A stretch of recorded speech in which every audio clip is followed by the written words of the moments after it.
2026년 새해가 밝았는데요.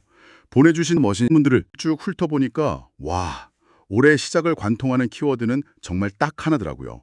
바로 인공지능, AI요. 네, 대기업 총수들 신년사부터 새로 나올 노트북, 심지어 정치 갈등을 푸는 방식까지 모든 길이 AI로 통하는 것 같아요. 맞습니다. 이제 AI는 단순한 기술 유행을 넘어서요. 아예 산업의 체질을 바꾸고 사회 운영 체제 자체를 흔드는 대전환, 즉 AX 단계로 들어섰다고 봐야죠.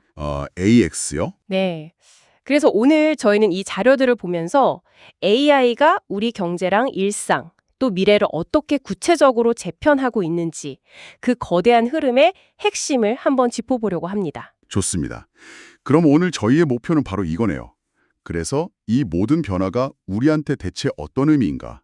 이 질문에 대한 답을 찾아보는 거예요. 기업들의 전쟁부터 우리 사회의 변화까지 한번 깊이 파고들어보죠. 네. 그럼 기업들 이야기부터 시작해 볼까요? 네. 가장 먼저 눈에 들어온 게 국내 빅테크의 두 거인, 네이버와 카카오의 격돌이었어요.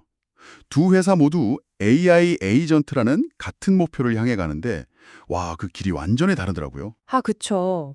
자료를 보니까 이게 마치 모든 걸 갖춘 자체 군단 대 최정예 용병연합군의 대결 이런 느낌이었어요. 오, 비유가 아주 적절한데요. 그 비유가 두 회사의 정체성을 정확히 짚어주고 있거든요. 아, 그런가요? 네. 네이버의 에이전트에는 말씀하신 그 자체 군단 전략의 결정체죠. 자신들이 수십 년간 쌓아올린 검색, 지도, 페이, 블로그 같은 막강한 서비스 제국을 AI라는 총사령관 아래 하나로 묶는 겁니다. 아, 그러니까 제가 AI한테 제주도 가려는데 비 안 오는 실내 위주로 추천 좀 해줘. 이렇게 물어보면요. 네.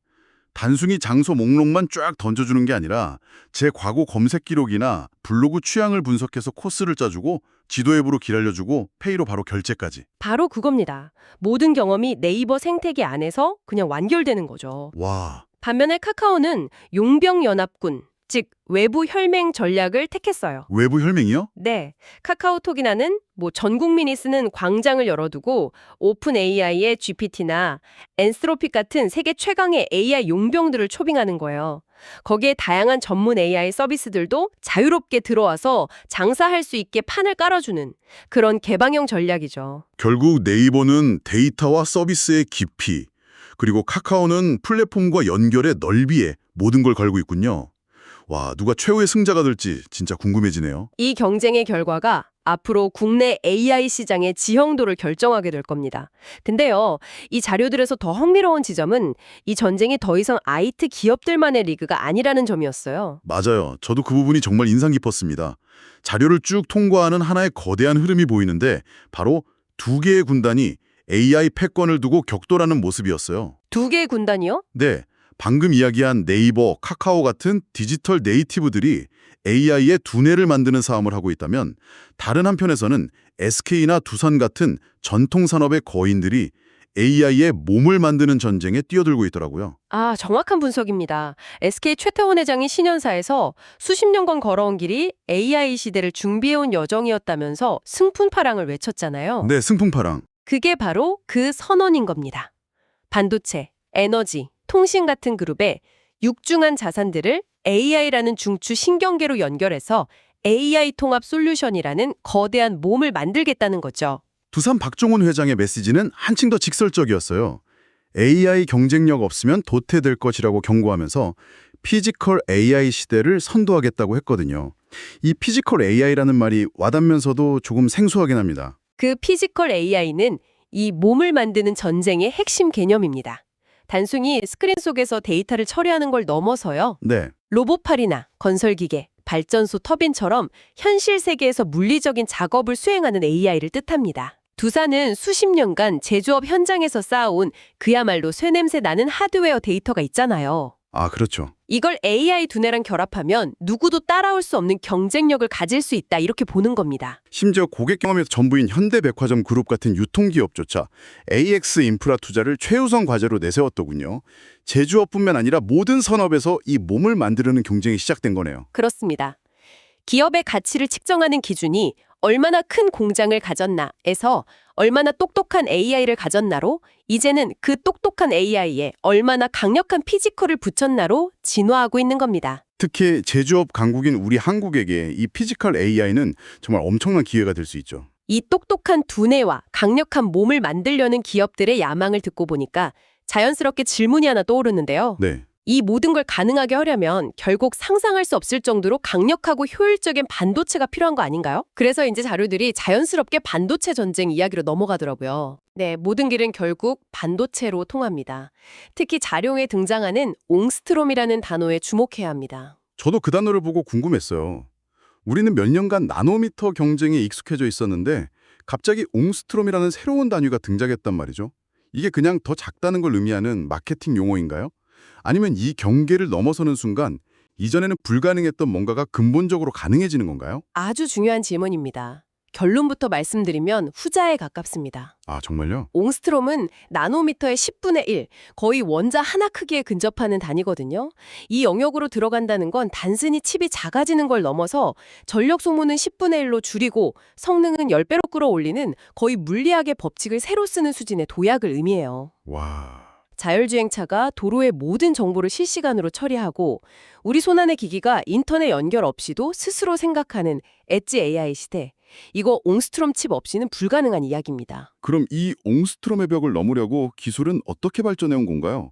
자료에 뭐 핀팻, GAA 이런 암호 같은 단어들이 나오던데요. 제가 쉽게 비유를 들어볼게요. 초기 반도체는 전류가 흐르는 단층집이었어요. 단층집이요? 네, 공간이 부족해지니까 우리는 물고기 지느러미처럼 칩을 위로 쌓아 올린 고층 빌딩. 그게 핀팻입니다. 아, 그런데 이제 GAA 시대에는요, 전류가 흐르는 통로의 사방을 게이트가 완전히 감싸는 구 형태의 건축물을 짓는 겁니다. 구요, 동그란 구. 네, 전류가 한 방향이 아니라 모든 방향에서 제어되니까 에너지 효율과 성능이 폭발적으로 증가하는 거죠. 2D에서 3D로 이제는 완벽한 구형으로 구조 자체가 바뀌는 패러다임의 전환입니다. 와, 단층집에서 고층 빌딩, 그리고 이제는 구형 건축물이라니 정말 놀랍네요. 여기서 더 나아가려고 이제는 건축 자재 자체를 바꾸려 하고 있어요. 기존의 실리콘이라는 벽돌의 한계를 넘어서 그래핀 같은 원자 한 겹짜리 신소재를 찾는 경쟁이 시작됐죠. 아, 이건 이제 반도체 경쟁이 한 기업이나 국가의 힘만으로는 불가능하다는 걸 의미합니다. 신소재 강국 일본, 최첨단 장비 강국 네덜란드와의 국제 동맹 없이는 생존할 수 없는 시대가 된 거죠. 이 거대한 AI 생태계의 여파는 정말 예상치 못한 곳에서 나타나더라고요. 자료에서 가장 놀라웠던 사실 중 하나가 2025년 미국 S&P 500 최고 수익률 종목이 엔비디아가 아니었어요. 저도 그거 보고 깜짝 놀랐습니다. 스토리지, 즉 저장장치 기업 샌디스크였다는 점입니다. 주가가 무려 559%나 폭등했어요. AI의 두뇌인 칩에만 다들 집중하고 있었는데 왜 갑자기 기억을 담당하는 저장장치가 주인공이 된 걸까요? AI가 똑똑해질수록 먹어치우는 데이터의 양은 기하급수적으로 늘어나잖아요. 네, 그렇죠. 그런데 그 데이터를 처리하는 칩의 속도는 빛의 속도로 빨라졌는데 정작 데이터를 가져오는 창고, 즉 저장장치의 속도가 거북이 걸음이면 전체 시스템이 마비되는 거죠. 기존 하드디스크보다 수십 배 빠른 기업용 SSD 수요가 폭발한 게 바로 이 병목 현상 때문입니다. AI 혁명은 연산, 저장, 전력 공급이라는 삼박자가 모두 맞아야만 이룰 수 있는 거대한 오케스트라 같은 겁니다. 그리고 이 오케스트라를 지휘하는 건 결국 사람이겠죠. 자료에 나온 오픈 AI의 보상 규모를 보고 정말 입이 떡 벌어졌습니다. 직원 1인당 평균 150만 달러. 우리 돈으로 약 21억 6천만 원의 주식을 보상했다고요? 네, 맞습니다. 이건 그냥 월급이 아니라 제발 우리 회사를 떠나지 말아달라는 거의 애원에 가깝게 느껴지는데요. 거의 그렇죠. 최고의 인재 한 명이 경쟁사로 넘어가는 순간 수조 원의 가치가 함께 움직이는 전쟁이니까요. 일종의 골든 핸드커프스, 황금 수갑을 채우는 겁니다. AI 경쟁의 핵심이 결국 최고의 두뇌를 누가 확보하느냐에 있다는 걸 보여주는 상징적인 사건이죠. 자, 지금까지 기업들의 전쟁, 그리고 그 전쟁을 뒷받침하는 기술의 발전을 살펴봤습니다. 그럼 이 거대한 변화가 드디어 우리 삶 속으로 들어올 때 어떤 모습일까요? 저는 교육 현장의 변화를 다룬 자료들이 정말 인상적이었습니다. AI 튜터 칸미고의 사례가 대표적이죠.